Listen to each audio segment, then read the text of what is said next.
Assalamualaikum warahmatullahi wabarakatuh. Kembali lagi di channel Guru Saham di video analisa sinyal forex untuk Jumat 24 Juni 2022. Ya, jadi seperti biasa kita sudah update di Instagram guruforex_id ya. Jadi teman-teman yang belum follow bisa di follow terlebih dahulu Instagramnya guruforex_id untuk dapat info-info tentang sinyal dan analisa setiap harinya. Ya, jadi untuk hari ini kita sudah ada dua analisa intraday di sini. Ada Swiss franc Japan yen, kemudian ada GBP Japan yen. Oke, jadi untuk Swiss franc Japan yen ini kita analisa dari time frame M15 hingga H4, kita ambil posisinya sell karena kita lihat ada peluang untuk turun ya, karena udah ada change of karakter juga di time frame rendahnya seperti H1, M30. Terus untuk GBP Japan yen juga sama, kita analisa dari time frame M15 hingga H4, kita ambil posisinya sell. Karena kita sudah lihat ada potensi untuk turun juga ya, karena udah ada change of karakter. Oke, kemudian di sini untuk Swiss franc Japan yen kita sell limit di 141.612, kemudian stop loss di 142.061, kemudian TP di 134.201. Untuk resiko lossnya per 0,01 lot sekitar $3,35 ya. Kemudian untuk risk and reward 1/16 expired sampai 5 Juli 2022. Kemudian untuk GBP Japan yen kita sell limit di 167.734, kemudian stop loss di 168.133, kemudian TP di 160.002. Untuk resiko lossnya sekitar $2,99 ya. Ini risk and rewardnya 1/19. Kemudian untuk expirednya sampai 6 Juli 2022. Jadi seperti biasa selalu gunakan resiko 1% ya teman-teman ya. Jadi setiap kali kita open posisi resikonya selalu 1% dari modal kita gitu.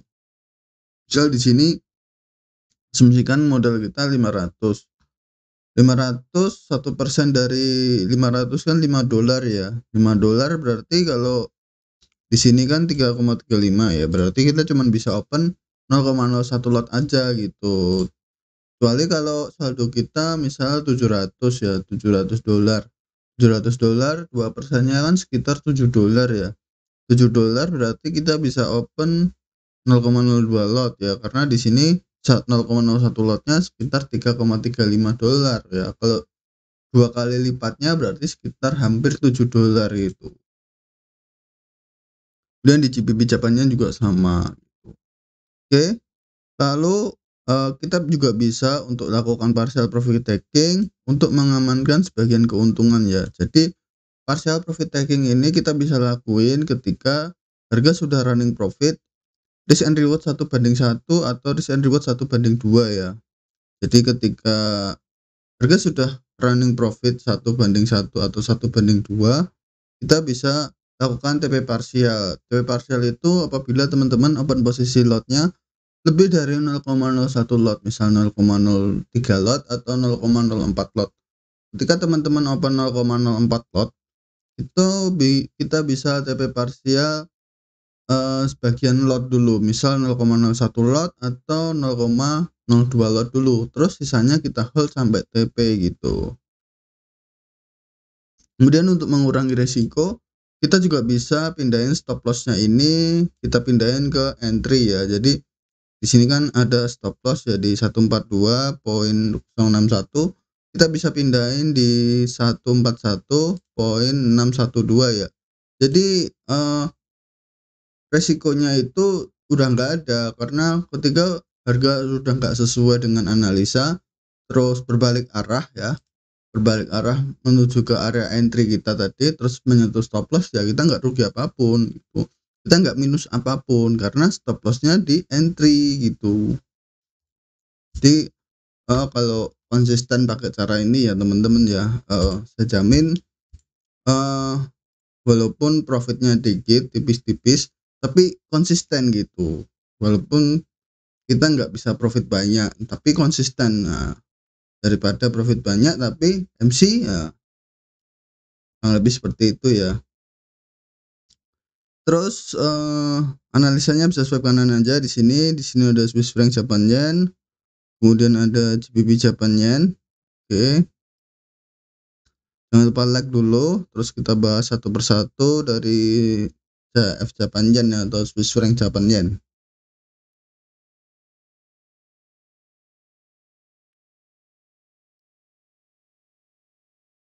Nah, di sini sudah ada Swiss franc Japan yen di time frame H4. Posisinya kita belum entry ya teman-teman, kita belum entry. Ini harga sedang menuju area sell limit ya, semoga aja terjemput dulu. Terus kalau kita perhatikan di time frame daily, dia baru saja break all time high ya.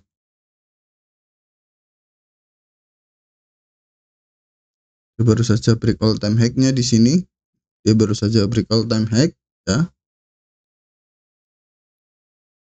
Sini ya. Oke. Terus kalau kita lihat di time frame H4, satu aja deh. Nah, jadi di H1 ini teman-teman bisa lihat di sini juga ada area FVG di bawah. Di bawah masih ada area FVG H1. FVG H1 itu pembentukan harganya itu imbalance area ya. Jadi harga tidak stabil gitu di saat pembentukan harga candle gitu. Jadi ada ketidakseimbangan harga ya. Jadi wajarnya untuk kenaikan suatu harga itu ya seperti ini gitu. Jadi dia tidak meninggalkan jejak apapun gitu. Seperti ini masih wajar ya. Terus kalau kita lihat lagi,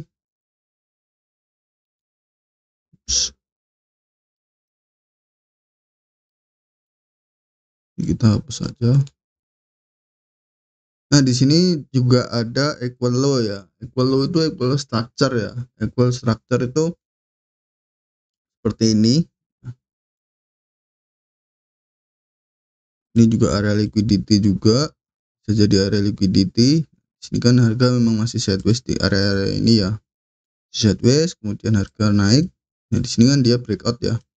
Dia breakout itu bukan semata-mata untuk bullish lagi, tapi karena di sini sudah ada konfirmasi change of karakter. Nah, dia seolah-olah akan bullish lagi ya. Tapi kalau kita perhatikan dia naiknya cuma sementara ya, atau cuma tipu-tipu gitu.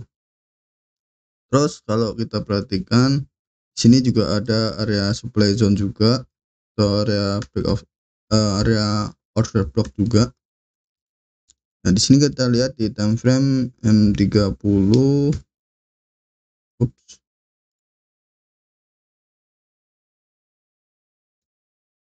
Nah, di time frame M30 kita ambil order blocknya di sebelah sini ya. Di sini juga ada area FVG kecil sekali di sini yang belum tersentuh sama sekali area FVG-nya. Nah, mungkin harga akan kembali ke area ini untuk menutupi area FVG-nya ini. Ini cukup kecil sekali ya teman-teman ya, area FVG-nya. Nah, di area itu terus sekarang saat ini sudah masuk ke area FVG.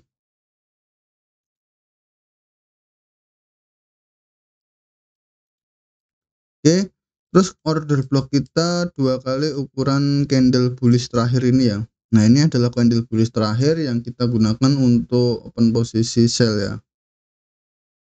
Ini 2 kali ukuran candle.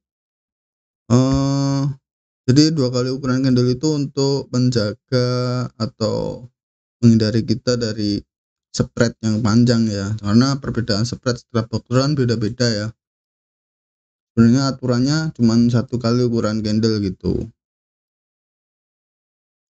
Terus kita lihat di time frame M15. Harga masih sama, kita di time frame M5. Nah, di M5 ini saya ambil untuk posisi letak presisi entry-nya kita di ujung wick candle bullish terakhir ini ya sebelum dia turun ya di sini. Nah, tepat di situ untuk kita entry-nya. Kita bisa lihat, nah tepat di atas sana ya. Jadi kita entry tepat di area itu, di ujung wick dari candle M5-nya.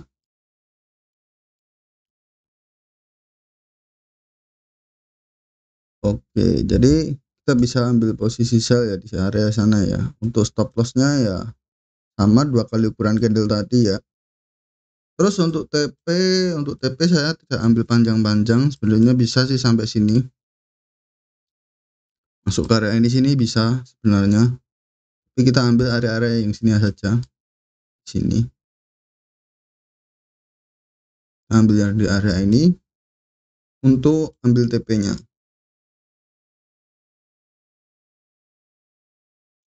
Oke, next kita punya apa tadi? GBP Japan Yen juga ya.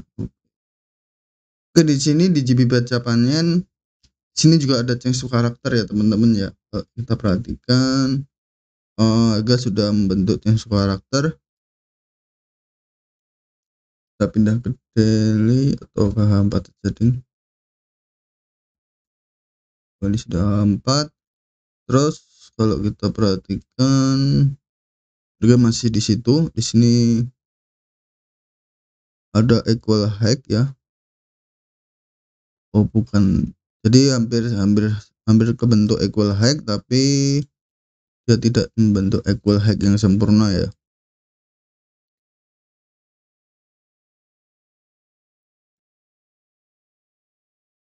Oke, kita pindah ke H1. Nah, di H1 ini prosesnya hampir sama seperti tadi di Swiss franc Japan Yen. Di sini sudah ada change of karakter, harga sudah break di sini membuat lower low ya. Change of karakter itu jadi harga membentuk low yang lebih rendah daripada low sebelumnya ya. Jadi di sini ada, jadi selain membentuk lower low, dia juga mengkonfirmasi dengan lower high ya. Nah, di sini kan ada sebuah low ya, swing low. Kemudian harga naik membuat high yang lebih rendah daripada high sebelumnya ya. Yang mana di sini bisa dikatakan di sini sudah jadi lower high ya. Kemudian harga kembali turun masuk ke area low sebelumnya. Terus dia ternyata nggak bisa untuk lanjut lagi ke atas. Tapi di sini dia malah break ya, di sini ya. Dia break, dia membuat low yang lebih rendah daripada low sebelumnya.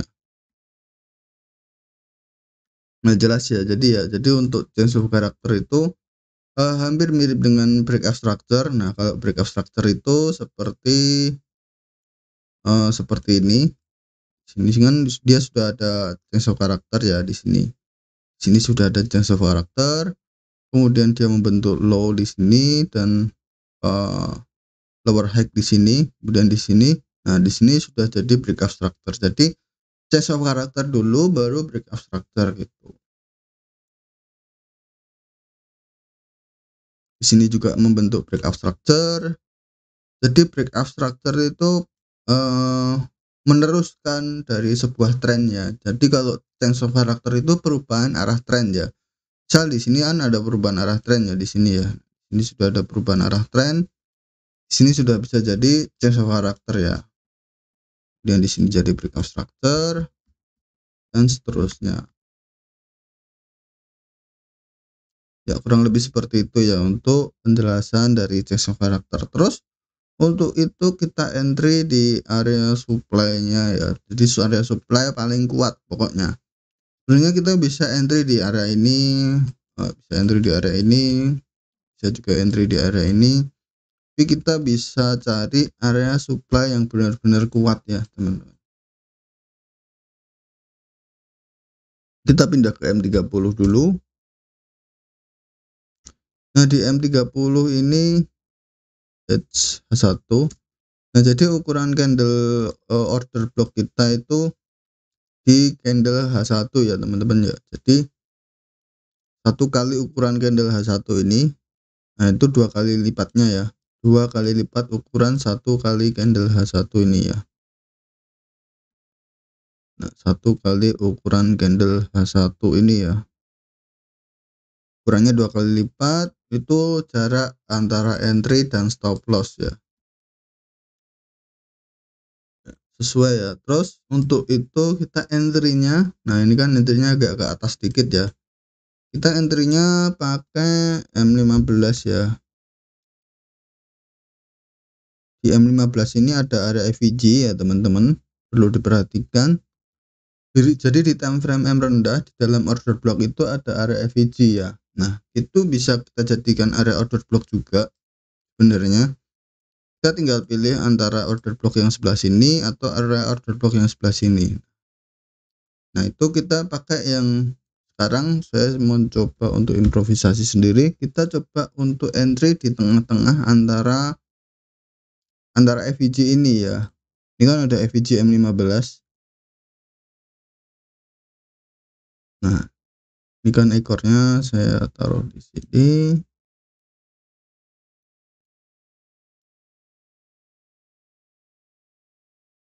Ya, kita entry-nya tepat di tengah-tengah area FVG itu ya.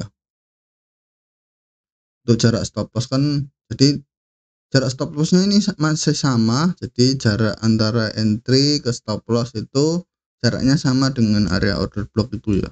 Jadi range antara entry ke stop loss itu sama gitu.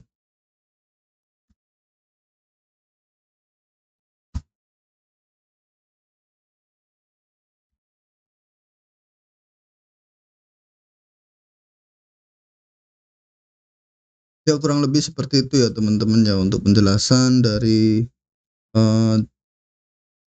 analisa Swiss franc dan GBP Japan Yen. Swiss franc Japan Yen dan GBP Japan Yen ya.